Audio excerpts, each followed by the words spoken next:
안녕하세요. 저는 이제 막 첫 아이를 임신한 30대 예비 워킹맘입니다. 어제는 시아버지의 생신이었습니다. 오랜만에 가족들이 한자리에 모이는 시간으로 꽤나 즐겁게 보냈어요. 시아버지께 생신 선물을 두 가지를 준비했었는데 어찌나 좋아하시는지 조금은 민망하다 싶을 정도였어요. 행복하게 웃으시는 모습에 작년이 떠오르더군요. 그래서 오늘은 그날의 이야기를 좀 하려고 합니다. 남편은 삼남 1녀 중 하나로 위로는 누나가 있죠. 남편을 만난 것은 제 스스로에게 많이 지쳐있던 시기였어요. 어린 시절 저는 소위 영재라고 불리는 아이였습니다. 그러다 보니 교육열이 다른 집보다는 강한 편이었죠. 아니, 저희 어머니는 강하다 못해 좀 심한 편이셨어요. 동네에서도 아주 유명했죠. 오죽하면 초등학교 입학하자마자 저를 해외로 보내셨답니다. 조기 졸업해서 하버드를 보내겠다고 말이죠. 하지만 저는 그 정도의 그릇은 아니었고 저 때문에 부모님들 사이만 나빠졌어요. 남편을 처음 만난 것은 대학 입시를 앞두고 있던 시점이었습니다. 좀처럼 적응을 못하고 힘들어하다가 결국 우울증으로 고생하고 있다는 사실을 알게 된 아버지께서 어머니와 이혼하고는 저를 데리고 한국으로 들어오셨거든요. 얼마간 병원 치료를 받으면서 건강을 회복하는 데 시간이 들었어요. 그러다 그 과정에서 제가 하고 싶은 것을 찾게 되었습니다. 그래서 대학을 가겠다는 욕심이 생겨 입시학원을 다녔습니다. 남편을 그 입시학원에서 만났죠. 사실 만났다고는 하지만 첫인상은 기억나지 않았어요. 남편은 기억하는데 말이에요. 학원을 다녔다고는 하지만 저는 막판 2달 정도 얼굴을 봤을 뿐이었죠.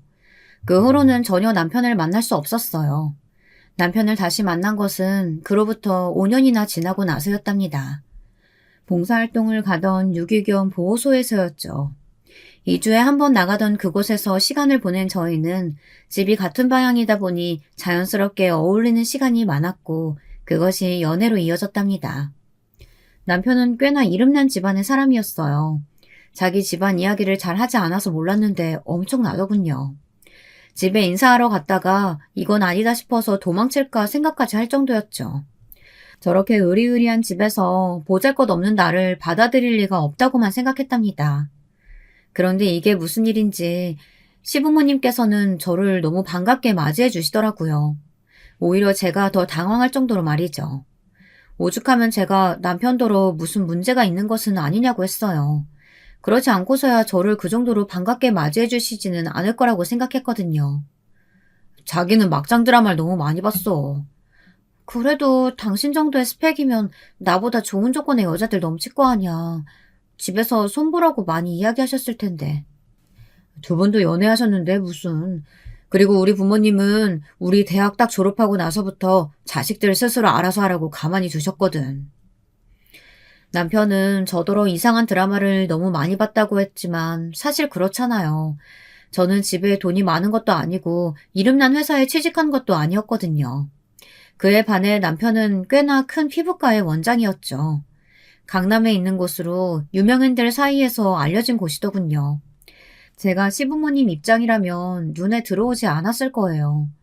하지만 저희는 가족들 축복을 받으며 행복 가득한 신혼생활을 시작했답니다. 결혼을 하면서 남편이 딱 한 가지 부탁했던 것이 있는데요. 바로 시부모님과 5년을 함께 살자는 것이었어요. 본인의 생각인지 아니면 시부모님께서 원하시는 건지는 잘 몰랐어요. 그저 딱 5년이면 된다고 했죠. 처음에는 진짜 고민이 많이 되더라고요. 시집살이를 해야 한다는 말인데 제가 해낼 수 있을지 상상조차 되질 않았죠. 그래서 못한다는 소리가 목까지 몇 번이나 올라왔어요. 하지만 한편으로는 5년이면 된다는데 못할 게 뭐가 있을까 싶었죠. 9살의 어린 나이에 혼자 외국에 나가 유학 생활을 했던 시간에 비하면 아무것도 아니지 않을까 싶기도 했고요. 그래서 저는 남편이 원하는 대로 하자고 했어요. 저의 시집살이는 어땠냐고요? 전혀 힘든 점이라고는 찾아볼 수 없었죠. 집안일 해주시는 이모님도 2분이나 계셨고 드라마에서처럼 시어머니께서 제게 이래라 저래라 하시는 것도 없었어요. 물론 저도 며느리인데 아무것도 안 할 수 없다는 생각에 이모님들을 돕겠다고 나서보기도 했지만 원체 해본 적이 없다 보니 오히려 사고만 쳤죠. 소금을 넣어야 하는데 설탕을 넣거나 간장을 조금만 넣는다는 것이 왕창 넣어버려 국을 아예 새로 끓인다거나 말이죠. 듣고 계시는 분들도 아마 무슨 저런 대책 없는 아이가 다 있나 하실 거예요. 제가 생각해도 그때의 저는 정말이지 최악이었죠. 요리 학원이라도 좀 다닐 것을 얼마나 후회했는지 몰라요. 하지만 시어머니께서는 한 번도 타박하신 적이 없으셨어요. 모르면 가르쳐주면 될 일이라고 하시더라고요. 이렇게 행복하기만 할 줄 알았던 저의 결혼 생활이 반전을 맞이한 것은 동서들이 들어오면서부터였어요. 남편에게는 쌍둥이 남동생이 있었는데요. 무슨 텔레파시라도 통한 것인지 두 사람이 한 해에 결혼을 했거든요. 한 사람은 여름에 또 다른 한 사람은 가을에 말이죠. 형님이란 소리가 참 낯설더라고요. 특히 바로 손 아래 동서는 저랑 동갑이라서 좀 더 어려웠던 것 같아요. 저는 시어머니께서 제게 해주셨던 것만큼 동서들에게도 잘 해주겠노라 다짐했습니다. 하지만 그런 다짐이 무색하게도 동서들과 저는 생각하는 것이 너무 다르더라고요. 그것을 처음으로 깨닫게 된 것은 새롭게 가족이 되고 얼마 되지 않은 시점이었죠. 두 사람이 시집 온 첫 해 김장하는 날이었어요. 남편을 비롯해 시아버지께서 워낙 김치를 좋아하셔서 시댁에서는 김장을 엄청 많이 다양한 종류로 담그셨거든요. 일반 배추김치뿐만 아니라 깍두기, 파김치, 무김치 등 한두 가지가 아니었죠. 처음 김장을 할 때는 무슨 김치가 이렇게 많은지 모르겠다고 툴툴거릴 정도였는데 나중에 보니 제가 집에서 둘째라면 서러울 정도로 김치를 먹고 있더라고요. 그만큼 맛있었거든요. 평소에도 아침만큼은 시어머니께서 직접 준비하셨는데 김장 역시 시어머니의 주도하에 이모님들과 제가 부지런히 움직이며 만들었답니다. 그 해는 동서들도 늘었으니 더 왁자지껄하지 않을까 싶었죠. 하지만 이게 무슨 일인지 동서들은 시간이 되도록 코빼기도 보이지 않더라고요. 분명 전날 단톡방에 김장하는 날이니 편한 옷 입고 오전 10시까지 오라고 했는데 말이죠. 저도 그날만큼은 연차를 쓰고 집에 있었답니다. 저는 급하게 동서에게 전화를 걸었지만 아무도 받지 않았어요. 초조해진 것은 제 쪽이었어요. 시어머니 눈치도 보였고요. 말씀으로는 괜찮다고 하셨지만 기분이 상하신 것 같았습니다. 분명 오늘 일찍 오라고 했는데 어머니 죄송해요. 죄송할 것이 뭐가 있어. 시간 되는 사람만 오면 되지. 너도 오늘 하루 쉬었다가 나중에 회사에서 힘들어지는 거 아니지? 그럼요. 사장님이 흔쾌히 오케이 해주셨어요. 그리고 제가 창립 멤버인걸요. 아직 저 없으면 일이 잘 안 돌아간다고요. 시어머니께서는 제가 뻐기며 말하자 크게 웃으시면서 그럼 우리끼리 김장하자고 하셨답니다. 저는 불안감을 가지고는 시어머니께서 시키는 대로 부지런하게 움직였죠. 김장이 거의 끝나갈 무렵 동서 둘이 함께 들어오더라고요. 분명 편한 옷을 입고 오라고 했음에도 불구하고 아주 머리부터 발끝까지 풀 세팅을 하고 왔더군요. 보자마자 무슨 시상식이나 파티라도 있는 줄 알았죠. 분명 이틀 전부터 김장 있다고 편하게 입고 오라고 했잖아, 동서. 어제도 이야기했는데. 오전에 볼 일이 있어서요, 형님. 그래도 왔잖아요. 아니, 그럼 그렇다고 이야기를 해야지. 못 오면 못 온다, 늦게 오면 늦게 온다 말을 해줘야 할 거 아니야. 김장을 저희가 하는 것이었어요? 사람 써서 하는 거 아니고요? 저희는 그냥 오기만 하면 되는 건 줄 알았는데. 저는 너무 어처구니가 없었습니다. 제가 말을 안 했으면 몰라 시댁에서 김장을 다 함께 모여 한다는 사실도 이야기했는데 처음 듣는다는 표정이라니 정말 치가 떨리더군요. 제가 뭐라고 더 말하기 전에 동서들은 자기들끼리 대화하는데 그것도 웃겼어요. 영어로 이야기하며 저를 보고 웃더라고요. 아무래도 제가 이해를 못할 거라고 생각하는 모양이었죠. 아니, 우리랑 자기랑 급이 같다고 생각하는 건 아니겠지? 세상에 우리 같은 사람이 손에 물 묻힐 일이 있어? 하여튼 자라온 환경에 어쩔 수 없다니까. 고졸이라면서요? 진짜 도대체 어머님이나 큰 아주버님은 뭘 보고 저 여자를 가족으로 들이신 거죠? 어디 나가서 형님이라고 말도 못하겠어요. 지금도 봐요. 멀뚱멀뚱 쳐다만 보고 있잖아요. 영어도 모르는 것 같은데 진짜 무식해서 정말이지. 두 동서는 확신에 찬 얼굴로 아주 신나게 험담을 하더군요. 언제인가 예전에 드라마를 본 적이 있었는데 그 드라마에 보니 가족들이 며느리를 앞에 두고 영어로 이야기하면서 자기들끼리 웃는 장면이 나오더군요. 그때 며느리가 가족들 말을 받으면서 유창하게 영어로 끼어들더라고요. 저도 그렇게 해볼까 하다가 그만뒀어요. 이제 막 시집온 동서들과 이런 일로 유치하게 싸우고 싶지는 않았거든요. 저는 흥분하려는 마음을 가라앉히고 천천히 다시 말해주려고 했어요. 그때였죠. 안에 계시던 시어머니께서 나오셨고요. 앞치마를 하고 팔에는 고무장갑까지 끼고는 말이죠.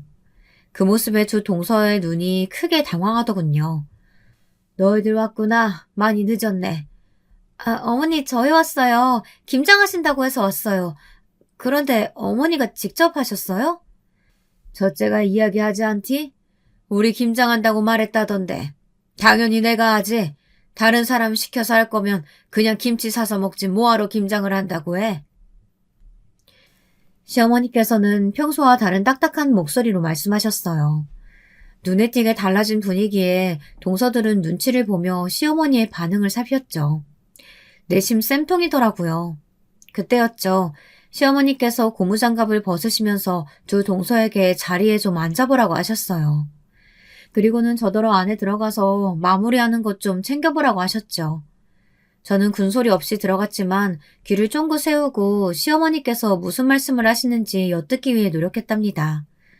이런 제 모습에 이모님들도 웃으시고는 그렇게 궁금하거든 가까이 가서 듣고 오라고 하셨어요. 저는 신이 나서는 주방 입구에 서서 거실에서 나누는 이야기를 주의 깊게 들었답니다. 어머니 큰형님이 내가 먼저 얘기 좀 하자. 그래, 김장을 같이 하고 안 하고의 문제가 아니야. 시간 되면 오고 안 되면 어쩔 수 없지. 그런데 적어도 오겠다고 했으면 사람 기다리지 않도록 미리 연락을 줘야 할 것 아니니 나는 그런 부분을 이야기하는 거야. 죄송합니다. 저희가 생각이 짧았어요. 당연히 사람을 쓰신다고 생각해서. 아까 들어보니까 처대가 다 이야기한 것 같던데 뭐. 그 부분까지 내가 깊게 파고들지는 않으마. 하지만 하나만 당부하마. 어떻게 됐든 너희들 형님이고 너희가 뭐라고 생각하든 우리 집 맏며느리야. 그러니 말할 때 조심하고 함부로 행동하지 말거라. 그것만큼 보기 흉한 거 없다. 두 동서는 당황한 기색이 역력했어요.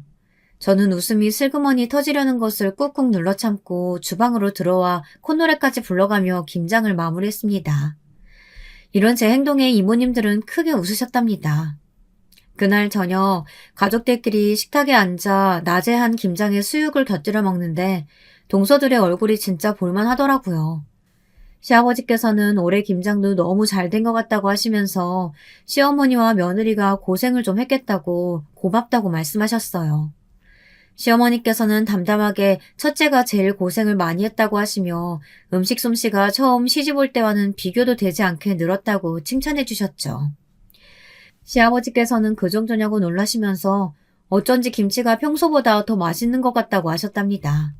정말 화기애애한 분위기가 계속되었죠.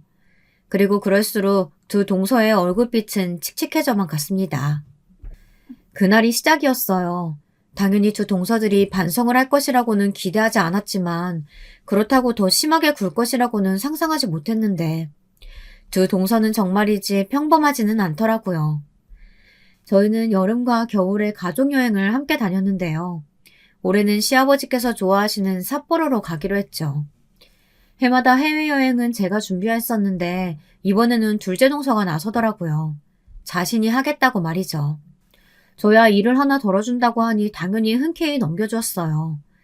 사실 가족들이 머물 숙소부터 시작해서 시부모님들이 좋아할 만한 코스를 계획을 세운다는 것이 쉽지 않았거든요. 제가 성격이 좀 꼼꼼한 편이라서 하나하나 직접 연락해보고 확인해봐야 하는 성미이다 보니 준비할 때마다 시간이 많이 걸렸죠. 그걸 이제 둘째 동서가 가져간다는데 어찌나 좋은지 모르겠더라고요. 여행의 시작은 순조로웠습니다. 숙소에 도착하기까지만 하더라도 다들 들뜬 얼굴이었죠. 그런데 숙소에서 그만 문제가 생겨버렸어요. 예약을 잘못하는 바람에 방이 2개나 부족했답니다. 둘째 동서는 사색이 된 얼굴로 확인을 거듭했지만 확실히 저희 쪽 실수였죠. 둘째 동서는 영어로 뭐라고 이야기하면서 다른 방을 구하려고 했지만 하필 그 료칸에서는 영어를 할 수 있는 직원이 없었어요. 나름 평점 좋은 곳으로 알아본 모양인데 그 부분까지 확인은 안 했던 것 같았죠. 자신의 실수에 화가 난 동서는 다른 숙소를 찾아보겠다고 하면서 잠시만 주변을 관광하고 있으시면 안 되겠냐고 하더군요. 피곤한 얼굴로 시부모님께서는 고개를 끄덕이셨지만 곁에서 보고 있자니 너무 속상하더라고요. 저도 남편도 여기 오기 전에 일을 좀 몰아서 하느라 당장이라도 온천에 들어가 쉬고 싶었거든요. 저는 남편에게 눈짓을 하고는 슬쩍 아까의 료칸으로 다시 들어가 직원과 이야기를 나눴어요. 제가 유학 시절 여러 나라 친구들을 만난 덕분에 저는 간단한 일어나 중국어 정도는 쉽게 할 수 있었거든요. 료칸에서는 원래 등급보다는 다운된 숙소를 제공할 수 있다고 하더군요. 저와 남편은 바로 체크인을 하기로 했죠. 제수씨, 부모님이 많이 지치신 것 같은데 숙소는 그냥 여기로 하죠. 아직 우리가 예약한 방도 있다고 하니까 그 밤은 부모님 드리고 부족한 방은 등급 좀 낮춰서 우리 형제들이 쓰고요. 날씨도 추운데 두 분 밖에 오래 계시게 할 순 없잖아요. 그래도 등급을 다운하면 수준이... 그래도 개인 온천은 다 준비되어 있고 방 크기가 좀 작아지는 것 말고는 큰 차이가 없다고 하니까 그냥 그렇게 하자. 동서 마음은 알겠는데 부모님 생각해야지. 제 말에 둘째 동서는 못마땅한 얼굴로 마지못해 알겠다고 했어요. 시부모님의 얼굴에 금방 화색이 돌며 바로 숙소로 들어가셨죠. 저는 시부모님 방을 먼저 확인해 드렸어요. 혹시나 불편하지 않도록 직원에게 몇 가지 부탁도 있지 않았죠. 알아보니까 사전에 아무런 이야기도 하지 않았더라고요. 시아버지께서 땅콩 알레르기가 있는데 저녁 코스 요리 확인이 안 되어 있던 것이 너무나도 충격이었어요. 시어머니께서는 고생이 많다고 하시며 제 손을 잡아주셨어요. 방금까지는 둘째 동서 때문에 짜증이 났는데 재미있게도 기분이 가라앉더라고요. 저는 웃으면서 온천에 바로 들어가실 수 있도록 준비해달라고 했으니 편안하게 즐기시란 말도 잊지 않았답니다. 시부모님이 묵고 계시는 방을 나와서 얼마 지나지 않아 저는 복도에서 두 동서와 마주할 수 있었어요. 저를 보자마자 둘째 동서는 무슨 생각이냐고 하더라고요. 영문은 알 수 없었던 저는 하고 싶은 말이 무엇이냐고 반문했죠. 형님이 무슨 생각하시는지 제가 모를 것 같아요? 예약해둔 거 형님 짓이죠? 제가 그런 초보적인 실수 할 리가 없잖아요. 형님이 손대셨어요? 무슨 말도 안 되는 소리야. 내가 동서가 예약을 어디서 어떻게 했는지 알고, 그리고 그런 짓을 내가 왜 하는데? 제가 어머님께 사랑받는 게 그렇게 무서우셨어요? 그래서 이런 짓 하셨어요? 진짜 내가 궁금해서 그런데 무슨 생각으로 하는 말이야? 내가 어린애야? 그리고 그런 일이 가능하다고 해도 내가 왜 하냐고 그런 짓을. 구질구질한 인생에서 든든한 배경 생겼는데 그걸 뺏길까봐 두려우셨겠죠? 저는 정말이지 할 말이 없더군요. 아니 적어도 앞뒤 스토리는 맞아야 하지 않겠어요? 이 사연을 듣고 계시는 분들도 한번 생각해 보세요. 제가 무슨 수로 동서가 예약한 숙소를 알아냈으며 그 내용을 바꿀 수가 있었겠어요. 그럴 이유도 없고요. 하지만 두 사람은 제 말은 들리지도 않는 것 같더라고요. 그러더니 이번엔 영어로 속닥거렸죠. 도대체 내가 있기는 한 걸까? 이런 괘씸한 행동 할 정도로 머리가 나쁜 것 같진 않은데 말이죠. 머리가 좋고 나쁘고의 문제가 아니지. 인간이 쓰레기잖아. 폐기물도 아니야. 그냥 쓰레기지. 언제까지 이런 것이랑 우리랑 같은 취급받아야 하느냐고. 이번에 확실하게 쫓아낼 계획 세웠는데 그것도 소용없게 생겼어. 순순히 제 발로 나갈 것 같지 않으니까 빨리 다른 방법 생각해봐요. 이런 것들은 거머리 같아서 어디 하나 딱 붙으면 쉽게 떨어지지 않으니까요. 저는 두 사람이 무슨 계획을 세운 것인지 궁금해지기 시작했지만 그것도 실패로 돌아간 것 같으니 앞으로 조심해야겠다고 생각했죠. 한참을 중얼거리던 두 사람은 갑자기 키득거리며 웃기 시작했어요. 제가 반응을 보이지 않자 모습이 재밌었나 봐요. 저는 두 동서가 뭐라고 하든 말든 몸을 돌려 제 방으로 왔답니다. 남편은 피곤한지 벌써 뻗어 잠들었더군요. 삿포로의 여행은 첫날을 제외하고는 무난했어요. 딱히 기억에 남을 만한 여행은 아니었지만 어떻게든 무사히 한국으로 귀국했죠. 하지만 저는 돌아오는 비행기에서 마음이 무겁기만 했습니다. 두 동서가 저를 미워하다 못해 저를 쫓아낼 궁리까지 한다는 것이 충격이었거든요. 저에 대한 두 동서의 날산 경계는 그 정도가 점점 더 심해졌어요. 제가 뭐가 되었든 해보자고 이야기를 꺼내기 무섭게 두 동서들은 들은 척도 하지 않는 것은 기본이었죠.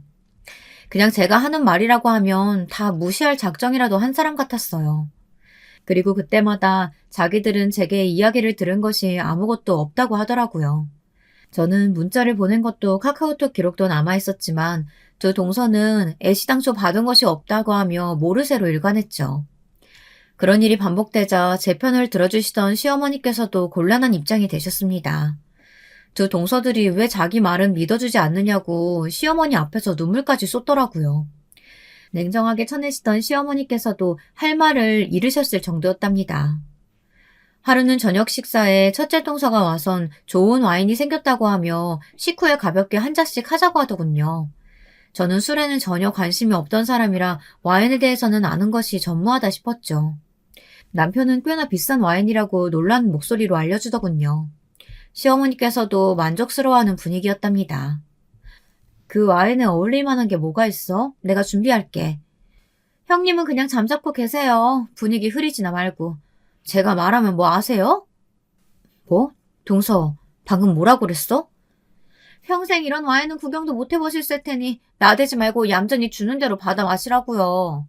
오히려 도와준다고 설쳐대면 방해밖에 안 되니까요. 설마 와인 마실 줄 모르시는 건 아니죠? 기본 예의라도 급하게 알려드려요? 첫째 동서는 비꼬는 말투로 말했어요. 참 내가 고작 와인으로 이렇게 무시당해야 하나 싶었죠. 하지만 첫째 동서의 막말은 거기서 멈추질 않았어요. 형님이 결혼을 잘하셔서 이런 것도 마셔보는 줄 아세요. 형님이 취직해서 돈을 아무리 열심히 벌어도 이런 와인은 하늘의 별 따기나 다름없으니까. 아시겠어요? 이게 얼마나 훌륭한 와인인지. 와인이 좋은 줄은 모르겠지만 동서가 참 없어 보인다는 건 알겠네. 나를 그렇게 깎아내리면 뭐가 좋아서 그렇게 말하는지 조금도 이해는 되지 않지만 참 사람이 불쌍하네. 뭐? 누가 누구더러 불쌍하다고 하는 거야? 그나마 형님이라고 불러줄 때 감사하게 생각하면서 찌그러져 있어. 솔직히 형님이란 타이틀 빼고 뭘 내세울 수 있는데? 가진 거라곤 쥐뿔도 없는 주제에. 동서야말로 내가 뭘 가진 줄 알고 그렇게 말하는 건데? 저와 첫째 동서 사이의 분위기가 최악으로 흘러가고 있을 그때 남편이 들어오면서 자신은 일이 남았으니 와인 대신 커피를 내려 마시겠다고 했죠. 남편은 저와 첫째 동서 사이의 팽팽한 분위기를 바로 알아채고는 제 곁으로 다가왔어요. 그리고는 제 몫의 커피도 준비하겠다고 말하며 괜찮으냐고 눈짓을 했습니다. 저는 애써 웃어 보이면서 고개를 끄덕였고요. 첫째 동서는 남편의 눈치를 보면서 서둘러 준비된 와인을 가지고 나가버렸어요. 남편은 괜찮은 것이 확실하느냐고 물었지만 저는 아무렇지 않다고 걱정 말라고만 했죠. 나중에 알았지만 남편은 어느 정도 눈치를 채고 있었다고 했어요. 두 동서들이 저에게 하는 행동이 몇 번이나 거슬렸지만 끼어들면 오히려 제 입장이 난처해질 것 같아서 참았다고 하더라고요. 저는 별일 아니라고 했지만 솔직히 마음이 가볍지는 않았어요. 그렇게 첫째 동서의 일로 마음이 뒤숭숭한데 그 감정이 정리되기도 전에 이번에는 둘째 동서가 시댁으로 왔습니다.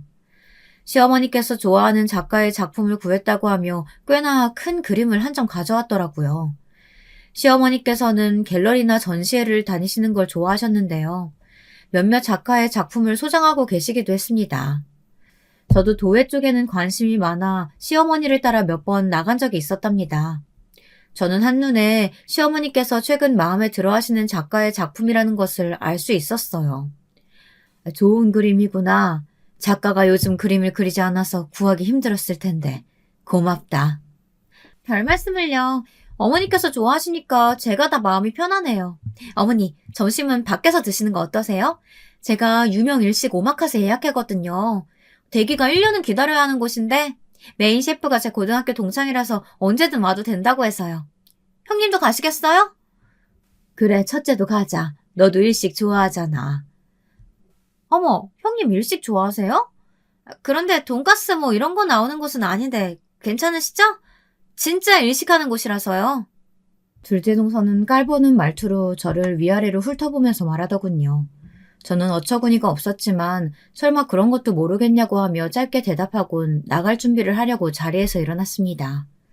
나왔더니 둘째 동서가 팔짱을 끼고 저희 부부 방 앞에 있더군요. 저는 하고 싶은 말이 있으면 빨리 하라고 했죠. 미리 말씀드리는데요. 제가 가는 곳은 정치계, 경제계에서도 알아주는 분들만 받는 그런 곳이에요. 형님의 그 저렴한 입맛이랑은 차원이 다르니까 몰라도 그냥 맛있다고 하세요. 아시겠어요? 부끄럽게 하지 말고. 동서, 말을 좀 예쁘게 하지 그래? 동서 말대로 내가 형님인데 말이야. 제가 언제 형님이라고 안 불렀던 적 있어요? 안 그래도 우리 집안 첫째 며느리가 고조 출신이라더라. 학교 졸업장도 없이 검정고시 출신이라더라. 말들도 많은데 그런 장소에서 흠집 잡힐 만한 행동은 안 하셔야 할 거 아니에요. 이건 형님만 부끄럽고 끝낼 문제가 아니거든요. 아시겠어요? 나에 대한 소문이 그렇게 돈다고 동서들이 말하고 다니는 건 아니고? 둘째 동서는 제 질문에 말을 얼버무리고는 자기가 하는 것을 잘 보고 따라하기나 하라고 말하고는 1층으로 내려갔죠. 저는 조용히 내려가 시어머니께 친정에 잠시 다녀야 할 것 같다고 말했습니다. 급하게 연락이 왔다고 하면서 말이죠. 갑자기 제가 가지 않겠다고 하자 시어머니께서는 아쉬워하셨어요. 하지만 둘째 동서는 만면에 미소를 가득 지으며 입에 귀에 걸려선 다음에 기회를 만들어 보자고 했죠. 그렇게 시어머니와 둘째 동서를 내보내고 저는 친정으로 갔습니다. 어쩐 일인지 친정아버지가 집에 계시더라고요. 갑자기 찾아온 저를 본 친정아버지는 깜짝 놀라셨죠. 무슨 일이냐 이 시간에 연락도 없이. 얼굴은 왜 그렇고? 아니에요 아빠. 저 그때 짐은 어디 있어요? 그때 짐이면 너 밖에 있을 때?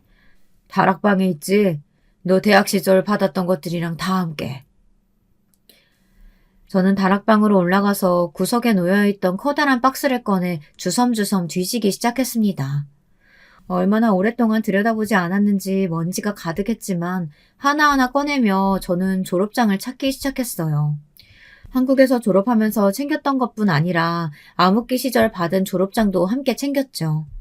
2번 다시 볼 일은 없을 거라고 생각했는데 이렇게 또 보게 되다니 참 기분이 묘했습니다. 저는 가득한 먼지를 깨끗하게 닦아서 챙겼습니다. 친정아버지께서 갑자기 졸업장을 왜 챙겨가느냐고 물었지만 저는 웃기만 할 뿐 대답을 하지 않았습니다. 이렇게 다 커서는 싸우려고 챙겨간다는 말을 어떻게 하겠어요. 저는 그날 이후 기회를 엿보고 있었습니다. 한 방을 제대로 먹여줄 그런 기회요. 그리고 그 기회는 생각보다 일찍 찾아왔고요. 기념적인 그날은 시아버지의 칠순 생일이었어요. 칠순은 그냥 넘길 수 있는 것이 아니잖아요. 그래서 이미 그 앞 주말에 호텔에서 크게 칠순 기념 파티를 열어 많은 분들을 모시고 축하하는 시간을 가졌죠. 물론 동서들이야 부끄럽게 어디를 가느냐고 저한테 난리를 쳤지만 저는 아무렇지 않게 그 자리에 갔습니다. 또래들보다는 시부모님 나이대의 어른들이 많아서 그런지 몰라도 동서들이 저에게 함부로 말하지는 못하더라고요. 그저 자기들끼리 모여서는 제 쪽을 힐끔거리며 키득거리기만 할 뿐 저는 그런 동서들을 무시하고 남편과 함께 손님들께 인사드리기 바빴답니다. 아주 큰일 없이 잘 넘어갔죠. 그럼 대형 사고는 언제 터졌느냐? 바로 시아버님 생신 당일 저녁에 벌어졌답니다. 시어머니께서는 칠순 파티는 둘째치고 생신 당일 가족들끼리 모여 식사라도 하는 것이 어떻겠느냐고 먼저 말씀하셨어요. 저는 동서들에게 적어도 생신인데 우리 손으로 식사는 한 끼 대접하는 것이 어떻겠느냐고 물었죠. 무슨 일인지 순순히 2사람이 그렇게 하자고 하더군요. 살짝 의심스럽긴 했지만 저는 저녁 식사 준비에 맞춰 집으로 오라고 했습니다.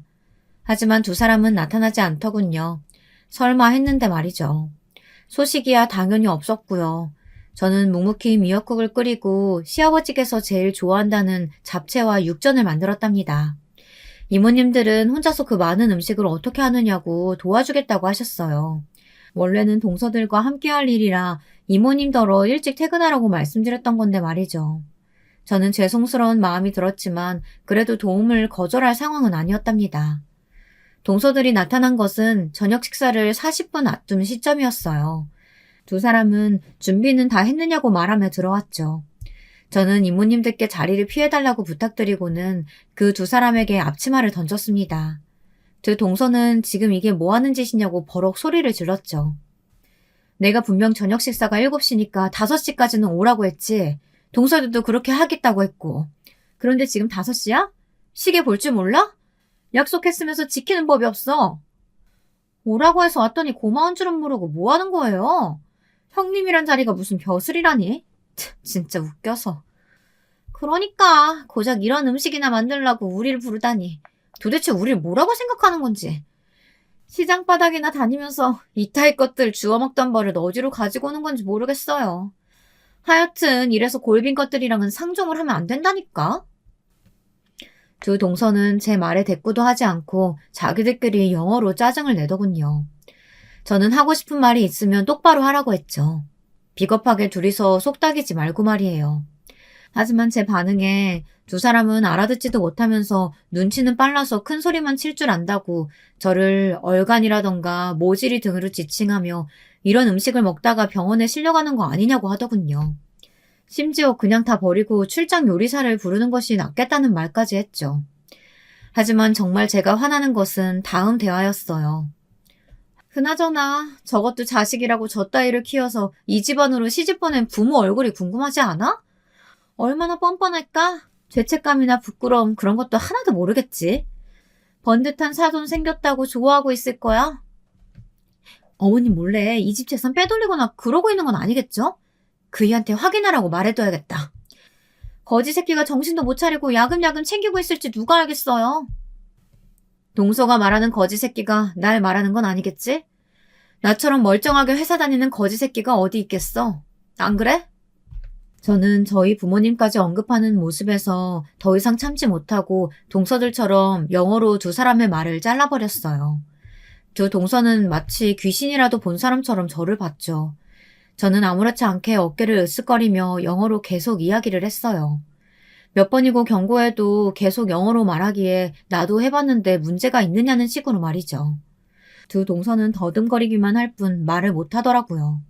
저는 혹시 영어로는 이해가 안 되냐고 하며 이번에는 일본어로 물어봤어요. 무슨 생각으로 사람을 앞에 두고 욕을 했느냐고요. 제가 모를 줄 알았느냐고 하면서 말이죠. 당연히 일본어를 모르는 두 사람은 혼이 빠진 얼굴로 서로 눈빛을 교환하더라고요. 저는 이러도 힘드냐고 하며 중국어에 불어까지 써가면서 두 사람에게 입이 있으면 말해보라고 따져 물었어요. 두 사람의 얼굴은 붉어지다 못해 금방이라도 터질 것처럼 보였죠. 내가 어지간하면 참아주려고 노력했고 귀엽다 받아주려고 했는데 점점 도를 넘는 것 같아서 말이야. 나한테 해야 할 말이 있기는 하겠지만 지금은 가족 식사 시간 다가오니까 나중에 하는 것으로 하고 빨리 식탁이나 세팅해. 동서들을 어떻게 할지는 내가 고민을 좀 해봐야 하니까. 저는 두 사람에게 등을 보이고는 마지막으로 미역국 간을 맞추고 밥의 상태를 확인했죠. 제가 그렇게 움직이는 동안 두 동서는 꼼짝도 하지 않고 있었어요. 답답한 마음에 뭐하고 서 있느냐고 당장 움직이라고 했습니다. 그런데 갑자기 쨍그랑하는 소리가 들리더라고요. 깜짝 놀라 뒤를 돌아보니 준비해둔 음식의 그릇을 첫째 동서가 바닥으로 내팽겨 쳤더군요. 저는 이게 무슨 짓이냐고 따져 물었어요. 하지만 첫째 동서는 그런 저의 모습에는 아랑곳하지 않고 소리를 질렀죠. 뭐야? 니까짓 게 뭔데 그런 말을 하는 건데? 어디서 주워들은 건 있는 것 같은데. 그래봤자 너는 고등학교나 겨우 나온 패배자야. 루저라고. 알겠어? 동서는 내가 고졸이라는 사실이 그렇게 신경 쓰이나 봐. 매번 고졸 하는데 도대체 뭐가 그렇게 동서 기분을 상하게 하는데? 몰라서 물어? 이 집안이 어떤 곳인지 전혀 모르겠지만 너 같은 길거리에 흔히 굴러다니는 인간들이 들어와서 살 것이 아니라고. 너 같은 것 때문에 우리 가족 사회적 체면이 어떻게 됐는지 알아? 내가 무슨 죄를 지은 것도 아닌데 뭐가 문제인지 모르겠네. 그리고 나에 대해 알지도 못하면서 그렇게 말하고 다니지 말라고 두 사람한테 경고했을 텐데. 네가 무슨 짓을 해서 큰아주머님이 넘어가셨는진 모르겠지만 원래 그 자리는 임자가 있었다고. 너 따위와는 비교도 되지 않을 그런 사람의 자리였단 말이야. 그런데 어디서 굴러온 버러지 같은 게 그 자리를 떡하니 차지하고 앉아서는. 첫째 동서가 흥분하며 내뱉는 말에 저는 그제야 저를 기를 쓰고 끌어내리려고 하는 이유가 무엇인지 알 것 같았어요. 하지만 그 이유가 저를 더 기분 나쁘게 만들었죠. 저는 고작 그런 이유로 이렇게 나온 것이냐며 매번 수준을 그렇게 따지더니 어느 쪽이 더 바닥인지 모르겠다고 말했습니다. 제 말에 두 동서들은 더 기를 쓰고 악을 질렀어요. 감이라던가 주제 등의 단어들을 써가면서 난리를 피우는데 정말이지 저절로 인상을 쓰게 되더군요. 두 동서들의 발악은 당연히 밖으로 새어나갔고 시부모님은 물론 남편과 서방님들까지 우르르 식탁으로 몰려들게 만들었어요. 남편은 이게 다 무슨 상황이냐며 제게 다가와선 다친 곳은 없느냐고 물었어요. 저는 괜찮다는 뜻으로 고개를 끄덕였죠. 시아버지 생신에 며느리들이 뭐 하는 짓이야? 이런 모습 보려고 내가 모여서 밥 한 끼 하자고 한 줄 알아? 바닥에 음식은 다 모고. 그네야, 이게 어떻게 된 일이냐? 네가 제일 윗사람이니 어디 한번 말 좀 해봐라. 어머님, 형님이 저희가 좀 늦었다고 천박하게 욕하시면서 음식을 던지시지 뭐예요. 논란 제가 급하게 막는다고 했는데. 죄송해요, 형님. 아무리 저희가 미우셔도 그렇게 하는 건 아니죠.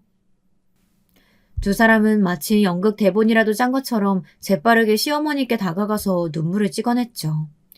저는 헛웃음이 났어요. 참 손바닥 뒤집기보다도 쉬운 인간들이라는 생각이 들었습니다.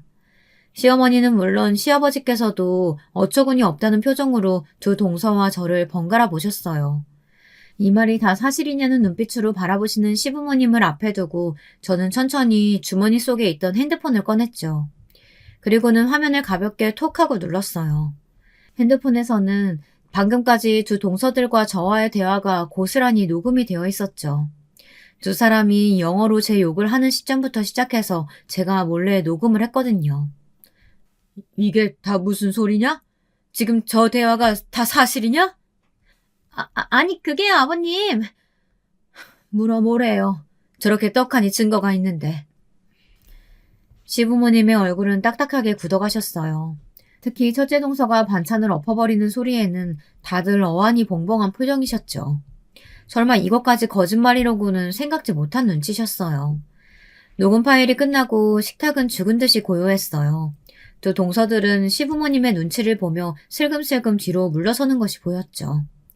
저는 그릇을 보관해둔 수납장 앞으로 다가가서 구석에 손을 넣어 서류를 꺼내고 내용물을 두 동서 앞에 내밀었어요. 여기 동서들이 그렇게 노래를 부르는 졸업장. 내가 어느 대학 나왔는지 따로 말 안 했던 이유가 뭔지 알아? 나는 이 졸업장이 내 인생에서 아무것도 아니거든. 서울대? 그래서 뭐 어쩌라고. 서울대 나온 거랑 내가 어떤 사람인지 무슨 상관이 있는데. 왜? 서울대 졸업장 하나로는 부족하니? 그럼 이건 어때? 내가 한국에 들어오기 전에 졸업한 곳인데. 제 서울대 졸업장을 뚫어져라 바라보는 동서들에게 저는 이름만 들어도 다 안다는 대학 졸업장을 내밀었죠. 두 사람의 동공은 말 그대로 지진이라도 난 것처럼 사정없이 흔들리기 시작했습니다. 급기야 둘째 동서는 거짓말이라고 하면서 그럴 리가 없다고 했죠. 저는 믿고 싶지 않으면 학교에 직접 연락해봐도 좋다고 했어요. 놀란 두 사람은 두 동서 때뿐만이 아니었어요. 시부모님께서는 제가 서울대를 졸업했다는 사실은 알고 계셨지만 해외 유학 시절까지는 모르셨거든요. 저는 두 분께 이 시절에 저는 좋은 기억이 하나도 없는 암흑기나 다름없었기 때문에 차마 말씀드릴 수가 없었다고 했어요. 두 분은 고개를 끄덕이시며 꽤나 충격받은 얼굴로 제 졸업장을 바라보셨죠. 이만하면 동서들이 그렇게 말하는 자격 충분할까? 나 같은 인간 때문에 얼굴 들고 다닐 수 없었다고 그랬나? 내가 고졸이라고 온 사람들한테 소문이 났다고? 그 소문 동서들이 내고 다닌다는 거 모른다고 생각했어? 내가 경고했지? 나에 대해서 아는 것처럼 말하지 말라고. 이럴 수가 없어. 분명 학교 동문에서 당신을 아는 사람은 아무도 없다고 그랬단 말이야. 학교 동문? 그런 자리에 내가 왜 나가야 하는데? 다시 말하지만 나는 학교 졸업장이니 스펙이니 그런 것보단 사람 그 자체가 더 중요하다고 믿고 있거든. 우리 거기가 피부과 원장이라서 내가 만났다고 생각해? 의사라서? 돈이 많아서? 집안이 훌륭해서? 거듭 이어지는 저의 말에 현실을 부정하던 동서들도 차츰 정신을 차리는 것 같았죠. 저는 시아버지께 좋은 날인데 이런 모습 보여드려 정말 죄송하다고 말씀드렸어요. 시아버지께서는 괜찮다고 하시면서 저녁은 서재로 가져다 달라고 하시더군요. 시어머니와 따로 먹겠다고 하시면서요. 아무래도 다 같이 먹기에는 속이 불편할 것 같다고 하시며 두 동서를 노려보셨죠. 시어머니께서는 아무 말도 하지 않으셨어요. 그저 가볍게 제 손을 톡톡 두드려주고는 안으로 들어가셨죠. 그렇게 어른들이 들어가시고 저는 두 동서를 바라보며 할 말이 없느냐고 물었습니다. 적어도 잘못했다는 소리는 직접 듣고 싶었거든요. 그것으로 제 마음이 개운해질 것은 아니었지만 말이죠. 하지만 두 동서는 뭐가 그렇게 자존심 상하는지 아랫입술만 깨물고 도통 말을 하지 않더라고요. 기가 찼죠. 보다 못한 남편이 한마디 하려는 것 같더군요. 저는 남편까지 이 일에 나서면 모양이 영 이상하겠다 싶은 판단에 아무 말 하지 말라고 속삭였어요. 저와 두 동서들의 대치가 길어지자 서방님들은 말도 없이 꾸벅 인사를 하고는 가버렸습니다. 두 사람은 각자의 남편을 부르며 따라 나가려고 했죠. 하지만 저는 그런 두 사람을 붙들고 마무리는 지어야 하지 않겠느냐고 했어요. 사과만 제대로 하면 여기서 멈출 생각도 있고요. 하지만 두 사람은 끝까지 고집스럽게 입을 다물더군요. 앞으로 일어날 모든 일들은 다 동서들이 자초한 일이니까 그렇게 알아. 그럼. 두 사람은 대꾸도 하지 않고 빠른 걸음으로 나갔어요. 남편은 뭐가 더 남았느냐고 물었죠. 저는 이렇게 끝을 볼 생각은 아니었다고 말하며 정말 궁금했던 것을 물었어요. 사연을 듣고 계시는 분들도 짐작하셨겠지만 남편이 약혼이라도 한 적이 있는가 싶어서 말이죠. 약혼이라니 무슨. 우리 집은 가족끼리 결혼 뭐 이런 거랑 다들 거리가 멀다니까. 아까 재수 씨가 그 말한 사람 내 소꿉친구야. 오랫동안 가족들끼리 친하게 지냈어. 당신도 봤잖아. 우리 결혼식에 왔었는데 기억 안 나? 정장 입고 머리 짧게 자른 여자.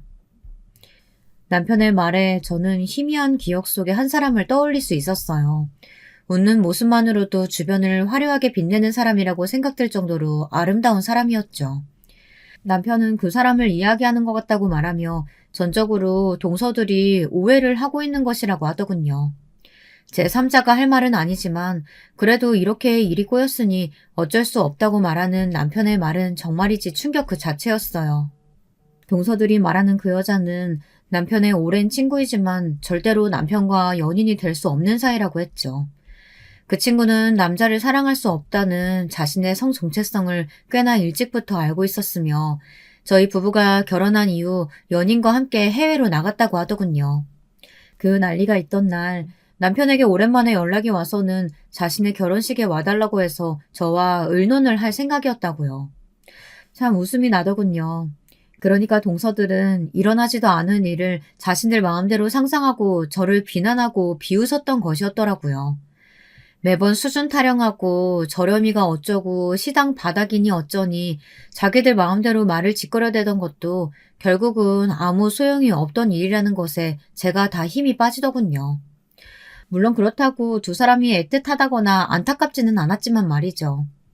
날이 밝자마자 저는 두 동서뿐만 아니라 서방님들께도 다 문자를 보냈어요. 제 연락을 받은 동서는 미친 듯이 제게 전화를 걸었어요. 저는 당연히 거절을 했고요. 그랬더니 무슨 짓이냐고 문자가 아주 폭탄으로 오더군요. 서방님들 반응은 좀 더 격렬했어요. 이 일을 어떻게 아셨는지부터 시작해서 동서들이 어디까지 빠져있는지도 알고 싶어 하셨죠. 동서들의 일은 제가 알고 싶어서 알게 된 일은 아니었어요. 졸업장을 가지러 가다가 우연히 친정 아버지 서재에서 발견했을 뿐이었죠. 제게는 남동생이 하나 있는데 부모님이 이혼하시며 어머니께서 데려가셨거든요. 그래서 연락이 없다가 제가 결혼하면서 만날 수 있었는데요. 검사라고 하더라고요. 어머니와 어떤 일이 있었는지는 모르지만 아버지와 살게 되었다는 이야기를 들었는데 서재를 그 남동생이 쓰고 있다고 했죠. 거기서 저는 사진 한쪽에 함께 찍힌 두 동서를 알아봤어요. 그런데 한두 장이 등장하는 것이 아니더라고요. 사진 여기저기에서 보였죠. 동생의 말에 의하면 불법 도박 업체를 조사 중에 있다고 하더군요. 저는 동생 몰래 그 사진을 몇 장 찍었고 그것을 그대로 보냈답니다. 제가 보낸 사진을 시작으로 집에는 태풍이 몰아치고 지나간 것처럼 난리가 났어요. 서방님들은 이게 무슨 일이냐며 동서들을 다그쳤죠. 하지만 동서들은 제가 사진을 합성했다고 하면서 자신들과는 전혀 관계가 없다고 딱 잡아떼더라고요. 그리고는 자신들을 쫓아내려고 제가 술을 쓰고 있다며 저를 나쁜 사람으로 몰아가더니 급기야 집으로 찾아와서는 소리를 지르기까지 했죠. 집에 시부모님이 계신다는 것을 완전히 망각이라도 한 것처럼 말이에요.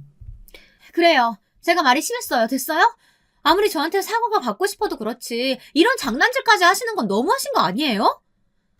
진짜 고작 미안하단 소리 듣겠다고 멀쩡한 사람을 이렇게 몰아가다니 정말 형님도 심하시네요. 내가?